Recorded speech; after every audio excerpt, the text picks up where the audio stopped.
All right, now this is the Hummer hood, H1 Hummer hood that I got at a military auction for, I think I got it for like $5 something.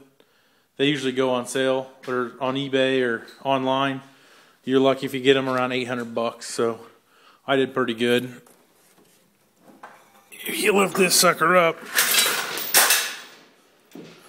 which I had some tools on the hood that just fell. I had a makeshift chain right here. I don't have the kit for the latch that goes with it. I was working on getting that. That's a minor piece. Here's the engine, brand new 350 crate. Here's an impressive custom-made radiator that went with this. That I had installed. It was all welded to get in place. These brackets that you see right here are more for stability. I had put in place. New shock struts. Those are the rims. I don't have the tires yet, but I will here in a few days. Here's where the steering linkage, that piece, it's just missing. That's the only part I do not have that you can get off that I was going junkyard shopping for, because that's just, you can replace that with a wear and tear part. I had the brake booster in the back. I'll show you here in a minute. But that's the engine. That's one of the chairs right there. And the other chair fell over, because it doesn't stand up on itself. I usually have it in the Hummer, but I took it out. Here's this would be in the front. This doghouse piece right here, even if you didn't want to do this setup and you wanted to custom build it, these go for like $800 on eBay, just that single piece. That's where all your configuration goes, from your heating and air. That's where all the slots are for. That slot right down there for your 4x4 shifter, your vents and whatnot. That connects about down the middle of it. Like, let's see here. You would have this, something like this. It's either that way or flip it around. Not sure, forget. But and then this big piece goes like this. So if we were in the middle of the car, the inside, that's what it would look like if you wanted to put it together like stock. All right. Now, moving on, going down here.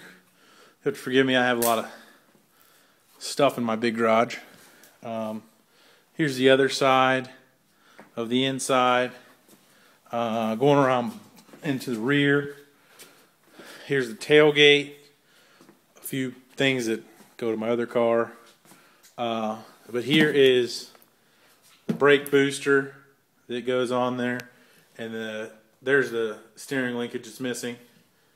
And that pan right there is the transmission cover. I got some lines for brake lines or gas lines. What else do we have? There's a single light. There's another couple lights floating around here somewhere. And then way over here, I built this shelf just for all these parts. And they look kind of random, but these are all panel parts. And then you see some duct work. That goes with it. There's some, down there, there's some mirrors that are in the box. They're a little dusty. I haven't touched them yet. A lot of random parts, some tacks.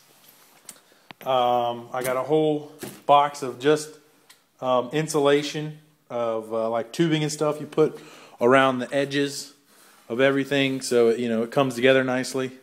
Those are the 4 windows stacked on top of each other. They go on here, and if you see, this is a little loose, but when you get the window where you want it, you bolt it, and then the light's in the way, but then it'll shut and it's a lot solid. But that's one of the last steps. As you can see, the back window is not cut out. That's customized to whatever size you want. And that's about it. Like I said, it's got a new engine in it.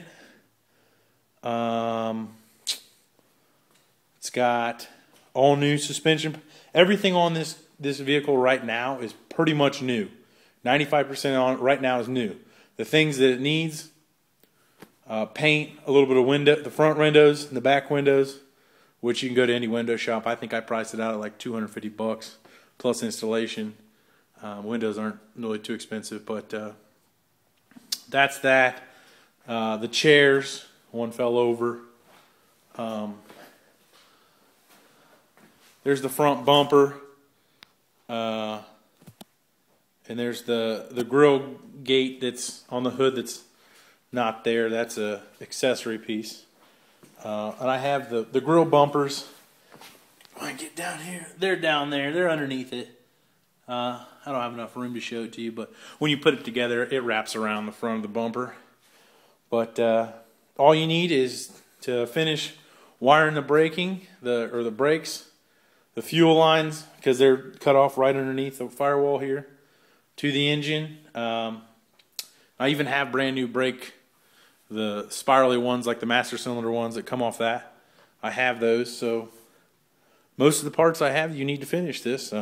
Just need some time, effort, and patience, I guess you should say. But like I said, my builder left, and yeah, this is the inside.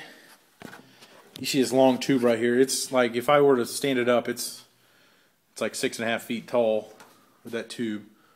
But it's bare, just rhino lined, and there's that new wire I was talking about. Those high performance polyurethane components. Those are, if you see that, that's those were. Oh shit, what do you call them?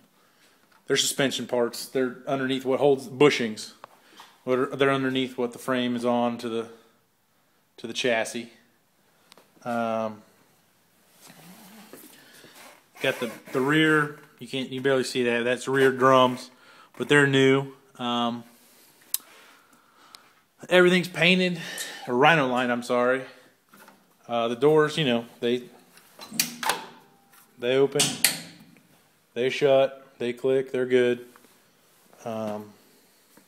Here's a picture of the inside of the door skid right here, where your window would go, you know, in this spot right here, and it would be secured down. But where you'd have to fabricate something is in this empty spot, the skid right there. And that's on all 4 of them. That's not too big of a deal.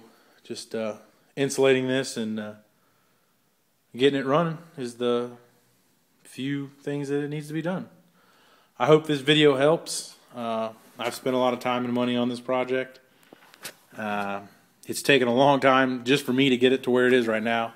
I know you may not think that, but for someone with a limited budget and not so many tools, we got it here, and hopefully you can get it the rest.